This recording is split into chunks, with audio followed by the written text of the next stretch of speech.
Pourquoi ça indique là-bas? Du retour, j'ai dit tout à l'heure que le monument là-bas, c'est le retour des missionnaires. Ah, c'est pour les missionnaires. Voilà. Pourquoi c'est les missionnaires qui sont tellement importants dans cette histoire? Pas seulement important, il y a le grand monument de l'esclavage qui est là. Ça, c'est plus grand que ce qui est là-bas. Ouais, parce qu'on sait que les missionnaires là ont participé justement. Si ils étaient présents. Si on les affiche pas, c'est un peu comme si on renie à l'histoire. On a encore peur d'eux. Ouais, mais je trouve qu'on leur donne beaucoup d'importance. Ah bon? Honnêtement. On doit afficher le monument. Ouais. Contribuer à l'esclavage.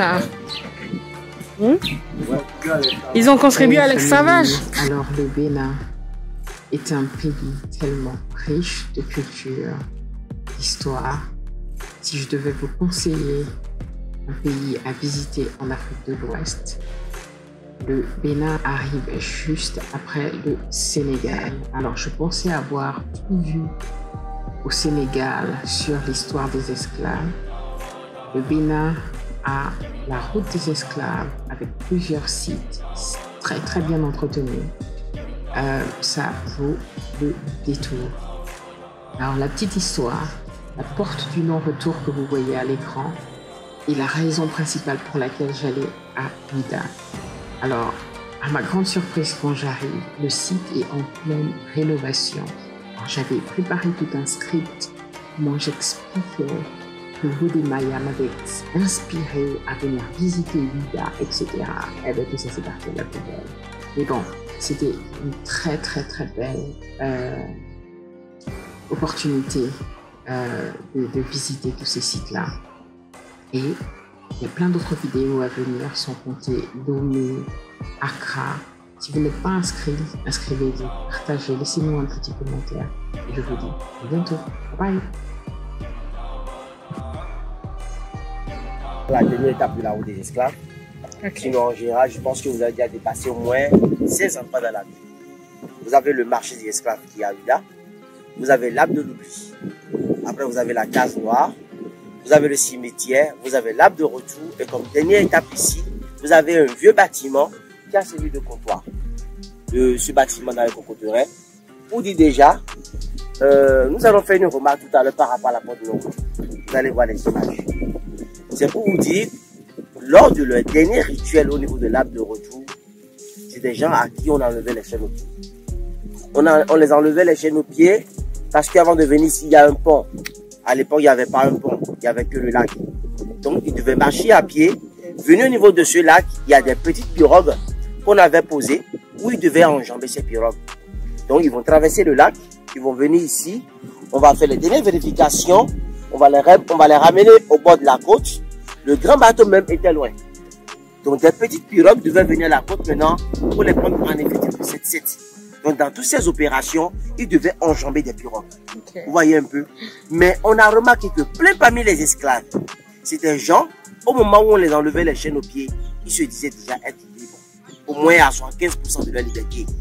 Parce qu'ils marchaient depuis le Togo, le Ghana, le Nigeria à pied pour venir à Ouidah. Vous voyez un peu. Ouais. Mais comme ils ne savaient pas ce qui les attendait ici, quand ils arrivent à traverser le lac et quand ils viennent ici, quand ils voient la mer en même temps, c'est des gens dans leur tête qui se disaient peut-être qu'on les a ramenés ici pour les noyer. Parce que quand vous regardez l'horizon, pour moi, il n'y a pas une vie de l'autre côté. Donc ceux-là qui devenaient rebelles, qu'est-ce qu'il faudra faire? Comme ils avaient uniquement les chaînes à la main, ils avaient une facilité de tomber. Regardez, ils avaient une facilité de mouver leurs pieds et de tomber au sol. C'est pour ça qu'il y a plein d'esclaves qui tombaient au sol ici volontairement et avalaient le sable. Donc c'est dans cet esprit pour vous dire, une fois que vous traversez le lac et quand vous venez ici, vous n'avez plus de retour. Vous devez accepter, on vous ramène dans les cales de bateau, ou soit vous devez vous suicider. C'est dans cet esprit qu'on a implanté un monument ici, appelé Porte du Non-Retour. Okay. Et c'est un monument qui a été réalisé en 1992. L'année où on a eu à lancer pour la première fois un premier festival mondial sur la tradition vaudou. Parce que nous avons remarqué, si vous allez en Haïti, en Martinique, Guyane, au Brésil, Cuba, vous avez la même tradition vaudou que nous avons ici, qui s'est répandue de l'autre côté. Grâce à quoi? Grâce à la déportation des esclaves. Donc les artistes qui ont réalisé le monument nous ont expliqué qu'ils lui ont donné deux faces. Une partie physique et une partie spirituelle. Quand nous allons regarder ici, regardez sur le grand tableau, vous avez un bateau qui attend les esclaves. Ça veut dire qu'ils ne sont pas encore partis, qu'ils ont encore les pieds chez eux. Donc physiquement, ils sont encore là.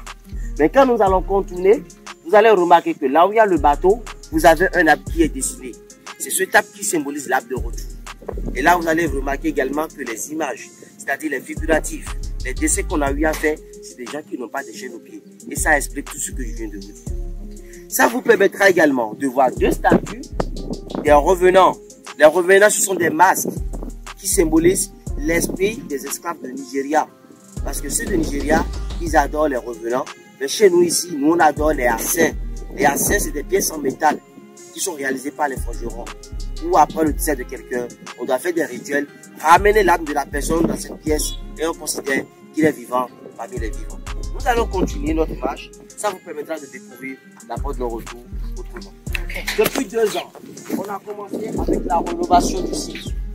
Sinon, depuis 1992 qu'on a réalisé la porte de retour, on ne l'a jamais retouché.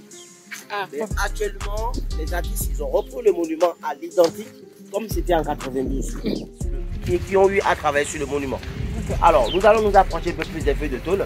Vous allez hausser votre portable pour pouvoir prendre la face. Voilà. Donc là, dans la remarque, il y a un bateau qui a fait les esclaves. Ça veut dire qu'ils ne sont pas encore partis, ils ont encore les pieds chez eux. Physiquement, ils sont encore là. Vous voyez un peu. Quand nous allons continuer, vous allez voir la différence. Il y a beaucoup qui viennent ici visiter, mais ils n'arrivent pas à faire la différence des faces.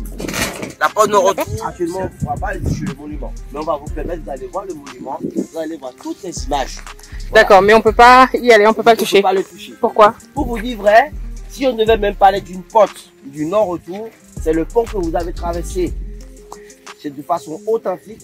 C'est le lac que vous avez sous le pont là, qui est la porte d'accès à là où nous trouvons ici. D'accord. Vous voyez, d'accord. C'est juste une œuvre.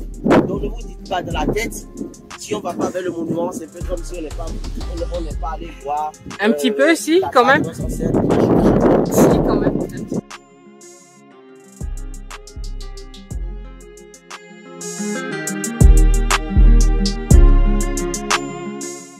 Il y a deux statues qui sont appelées des revenants qui font face à la mer. C'est ça qui explique l'esprit des esclaves de Nigeria.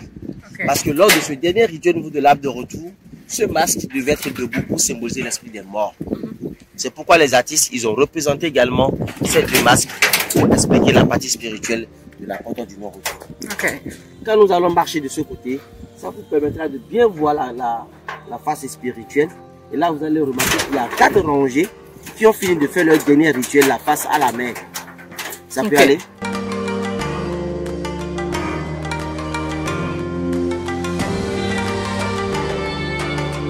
Oui, il n'en est pas l'esprit qu'on appelle Mamiwata, c'est la déesse des eaux. Et après, au bord de la mer, vous sentez l'air. Et la divinité est incarnée par l'élément qu'on appelle Aido Wedo. Aido Wedo, c'est l'air. C'est l'arc-en-ciel et c'est posé comme une divinité de richesse. Donc au bord de la mer, vous avez la sirène et la petite tête ici qui symbolise la divinité qu'on appelle Aido Wedo. Ok. Regardez de cette face. Vous voyez, il y a 4 rangs. L'arbre de retour, il y en a arrière-plan. Et je disais que lors de ce dernier rituel, on les enlevait les chaînes aux pieds. Regardez bien les personnages. Ils n'ont pas de chaînes aux pieds. Mais quand on parle de l'esclavage, dans la tête de beaucoup de personnes, c'est des gens qui sont enchaînés partout. Donc on les brisait les chaînes de pied parce qu'on leur fait des mouvements de pied. Vous voyez? Ça peut aller? Oui. Alors, regardez un peu plus bas. Lors de la fête de Vodou, cette fête est gérée par le monsieur qu'on appelle Dago Rouno. C'est le pape de Vodou. Parce que dans la tradition catholique, vous avez le pape qui est en robe. Mais dans la tradition Vodou, le pape est à Ouida. Donc dans les dernières minutes de la fête de Vodou, le pape de Vodou, il doit ordonner, on doit immoler des animaux, on doit verser le sang des animaux sur cette pierre. Et c'est pour dire qu'on fait un rituel en mémoire de tous nos ancêtres qui sont partis, mais qui ne sont plus revenus. Parce que ce jour-là, la plupart de ceux qui viennent assister au festival, c'est qui? C'est les descendants. C'est des Haïtiens, c'est des Martiniquais, Guyane, Cuba, ainsi de suite, pour dire qu'il faudra faire un rituel pour calmer l'esprit de leurs ancêtres, pour qu'ils puissent retourner sains et saufs chez eux. Okay. Ça peut aller. De Vodou, c'est une forme de stade qui est en construction. Donc le chef de l'État est en train de chercher par tous les moyens pour donner une valeur à notre tradition. C'est pourquoi vous remarquez que Ouidah est vraiment en chantier. Et derrière vous, vous allez remarquer la clôture verte qui va abriter le projet Marina. Marina pour dire que le dernier bateau qui est venu chercher les esclaves, ce bateau a échoué à la côte ici. Parce que déjà on annonçait l'abolition de l'esclavage. Dans certains pays, ce bateau ne pouvait plus y aller. Donc ce bateau a échoué. Les architectes, ils ont le plan. À nouveau, on veut représenter ce bateau dans cette clôture. 120 mètres de longueur, 20 mètres de hauteur. Le haut, ça va être l'hôtel. Mais dans les cadres de bateau, ça va être un musée. Donc on va drainer la mer dedans. La mer va prendre toute la clôture. Okay. Et quand vous descendez du pont, vous garez vos voitures là-bas. Vous marchez à pied, vous montez dans des pirogues. On vous conduit vers la marina. Donc c'est pour dire de façon artificielle, on veut représenter ce que nos ancêtres vivaient au niveau de la mer. Donc de façon ramassée, c'est ce que je peux vous dire par rapport au site, par rapport à là où vous vous trouvez. Okay. Si vous avez des questions, ça va être les bienvenus. Ceux de catholiques vous disent que les missionnaires, ils étaient là au temps de l'esclavage. Les missionnaires, ils étaient là. Ils étaient là d'abord en tant que missionnaires. Ils ont préparé le terrain aux marchands. Et après, ils ont préparé le terrain aux militaires. Donc, au temps de l'abolition de l'esclavage, en 1848, on avait un statut de religion importé. Il n'y avait que la tradition. Et 13 ans après, les Portugais sont revenus encore ici, en bateau. Et c'est là où ils ont demandé d'accorder une place. Ils vont implanter leur religion. C'est pourquoi à Ouidah, nous avons le schéma, comme c'est Coudon, qui est la première divinité, qui fait face à l'église catholique. Donc là-bas, c'est la première divinité. Et quand vous regardez le mouvement, au milieu, vous avez la carte. C'est pour expliquer que c'est une cause de retour. Donc les missionnaires sont revenus par là. Sinon, juste au niveau du marché des esclaves, le Togo, le Ghana, le Nigeria devaient ramener tous ces effectifs. Okay. Et c'est là où on faisait le tri. Après le tri, ils sont marqués sur place au fait chaud. Les hommes au dos, les femmes à la pratique. Si vous allez aujourd'hui à cette place, vous allez remarquer que tout le mur en alentour est en couleur rouge. Et en bas maintenant, au sol, ils ont posé des boules. Je dis qu'à l'époque, on les habillait comme ça. Et juste après les choix, on devait les rentrer au fait chaud. Dans des marquages, il y a tout ça qui coulait. Sans mélanger la poussière, ça donne la couleur ocre. On a utilisé la couleur ocre pour peindre tout l'espace. Après, vous avez l'arbre de l'oubli. On va avancer. Vous avez l'arbre de l'oubli qui était implanté pour leur faire un lavage du cerveau. L'arbre de l'oubli a été implanté pour leur faire un lavage du cerveau parce que les premiers esclaves qu'on déportait, c'est des gens qui étaient rebelles. Qu'est-ce qu'il faudra faire pour les canaliser? Implanter un arbre pour leur faire un lavage du cerveau. Et tout ça, ça a été l'organisation des rois. Ça a été une manipulation, en fait. On a manipulé les rois et puis ils ont atteint ce niveau-là. Donc l'arbre de l'oubli est implanté. Après le marché des esclaves, les hommes devaient tourner 9 fois et les femmes 7 fois. Juste après ces rituels, on considère qu'ils devenaient amnésiques. On considère qu'ils étaient dépourvus de toute connaissance. On doit les canaliser à la case noire, ils vont rester là pendant 3 mois. Parce que les bateaux qui devaient venir à la côte, ça mettait 3 mois avant de venir à nous. Amérique, Afrique, Europe, Afrique, ça mettait 3 mois parce que c'est des bateaux en bois. 3 mois dans cette case, ils vont manger, ils prenaient la cesse de la même case. On les donnait que de pain de l'eau. L'eau et le pain étaient importés. Sur les 3 mois de séjour, on a compris qu'on les mettait dans cette case pour les préparer également par rapport à la vie qui les attendait où? Dans les cales de bateau. Parce que dans les cales de bateau, c'est noir. Pendant les 3 mois, il y a la moitié qui mourait. Ceux qui mouraient dans une fosse, ceux qui étaient vivants et faibles dans une fosse, et ceux qui étaient en forme, c'est ceux-là qui étaient imposés maintenant à un deuxième rituel au niveau de l'arbre de retour.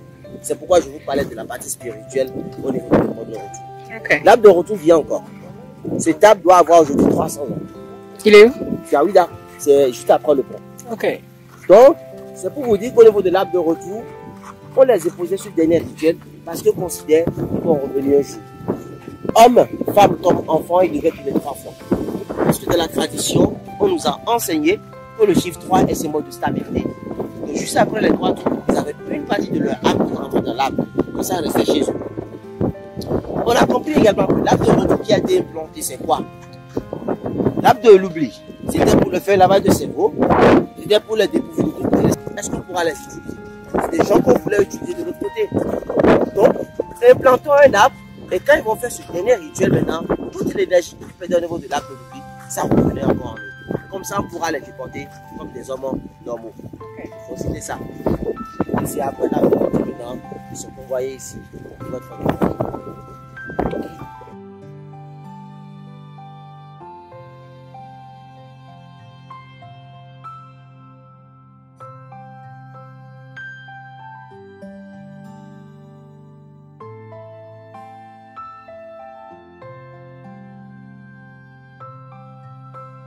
Donc au temps de l'abolition, on avait stoppé la religion catholique, mais 13 ans après, ils sont revenus par ici. Ok. Donc implanter un monument pour faire hommage à eux. C'est pourquoi nous avons ce monument.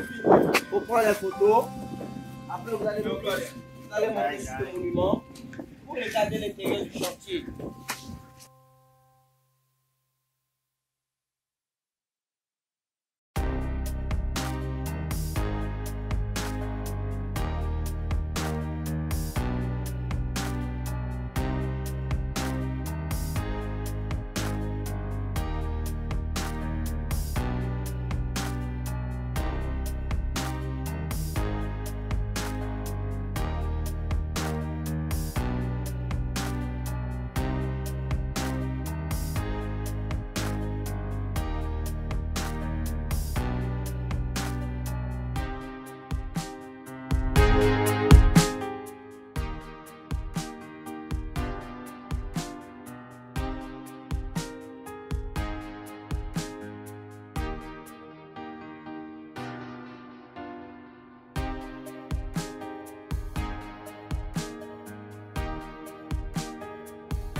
This is it. There's so much culture. Famille, il y a tellement de beauté au Bénin, c'est incroyable. Le voyage est trop court. Je viendrai un peu plus longtemps pour vraiment, et j'espère pouvoir emmener ma famille. Parce qu'il y a tellement de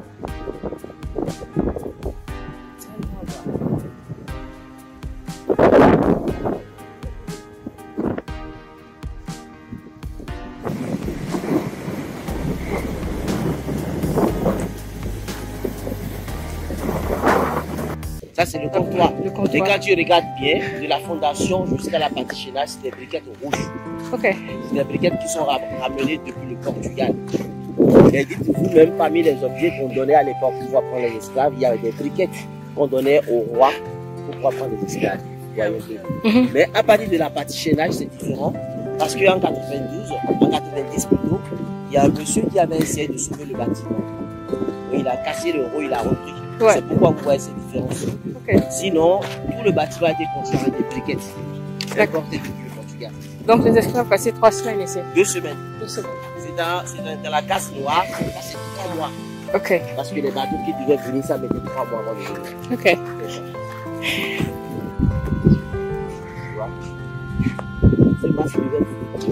C'est ça qui symbolise l'esprit des prophètes. Et homme comme femme, il devait être les 3 fois de l'âme. Donc j'ai mis juste 3 esclaves pour dire le chiffre 3. C'est toi qui fais le... Ouais, c'est moi qui fais le tableau.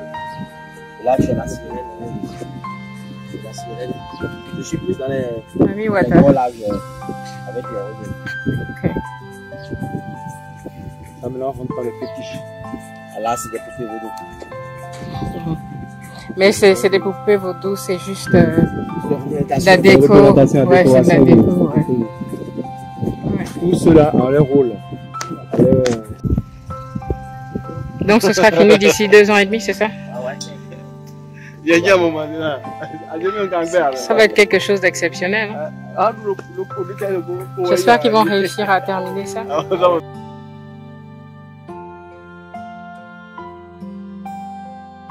92, où la roue des esclaves a été matérialisée, les artistes ils ont représenté des statues. Regardez ces 2 statues.